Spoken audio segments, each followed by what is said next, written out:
ଖାଇବା ପୂର୍ବରୁ ସାବୁନରେ ହାତ ଧୋଇବା, ତାପରେ ସୁସ୍ଥ ଭାବରେ ଶୋଇବା, ତାପରେ ସୁସ୍ଥ ଭାବରେ ଖାଇବା। ବେଶୀ ଅପରିଷ୍କାର ଯେତେବେଳେ ଅପରିଷ୍କାର ହେଲେ ତାକୁ ସାବୁନରେ ଏବଂ ଡେଟଲ ପାଣିରେ ସଫା କରିବା।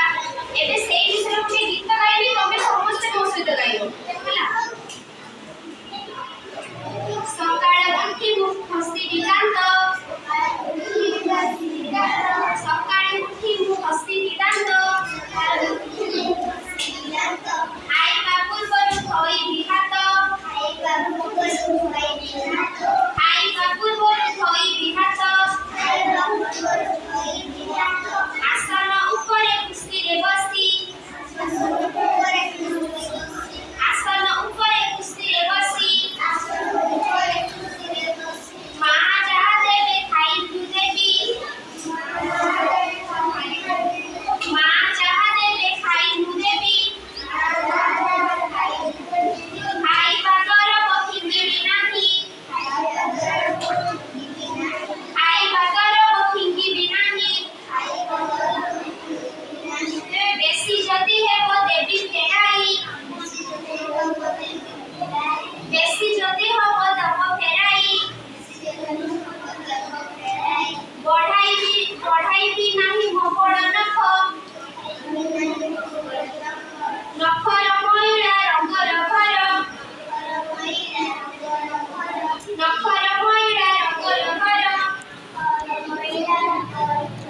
ପାଟିରେ ନ ଦେବି ଅସନା ପାଣି, ପାଟିରେ ନ ଦେବି ଅସନା ପାଣି,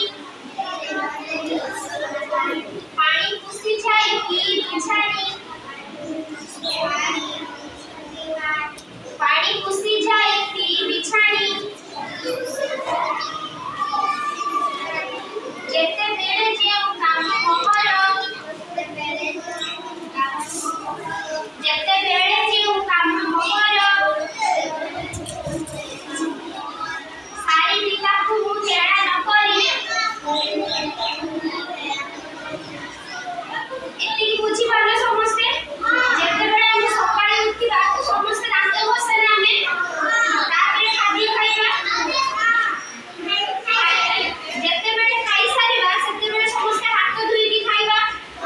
ମାନେ ହାତ ଅପରିଷ୍କାର ହେଲେ ଆମ ଶରୀର ବହୁତ କ୍ଷତି ହବ। ଯେତେବେଳେ ଆମେ ଆସନ ଉପରେ ବସିବା ସେତେବେଳେ ଚକା ମାଡ଼ିକି ବସିବା। ବିନା ଆସନରେ କେବେ ଖାଇବାନି। ମା ଯାହା ଦେବେ ଆମେ ସେଇ ସବୁ ସୁସ୍ୱାଦ୍ୟ ଖାଦ୍ୟ ଖାଇବା। ତାକୁ କେବେ ଅଧିକା ନବାନି କି ତାକୁ ଆମେ ଅଧିକା ନେଇକି ଫିଙ୍ଗି ଦବାନି। ସମସ୍ତେ ସେୟା ଘରେ କରିବ ତ? ସମସ୍ତେ ସେୟା ଘରେ କରିବ ତ? କେବେ ବି ଆମେ ହାତର ନଖ ବଢ଼ାଇବାନି। କେବେ ବି ଆମେ ହାତର ନଖ ବଢ଼ାଇବାନି। ସେ ନଖରେ ମାନେ ନଖରେ ବହୁତ ମଇଳା ଥାଏ। ଓ କେବେ ହାତର ନଖ କାଟିଛି ଦେଖାଅ। ମୁଁ ନଖ କାଟିଛି। ନଖ ମାନେ କାଟିଛ ଦେଖାଅ। ମୁଁ ନଖ କାଟିଛି। ସବୁବେଳେ ନଖ କାଟିକି ରଖିବ ହେଲା।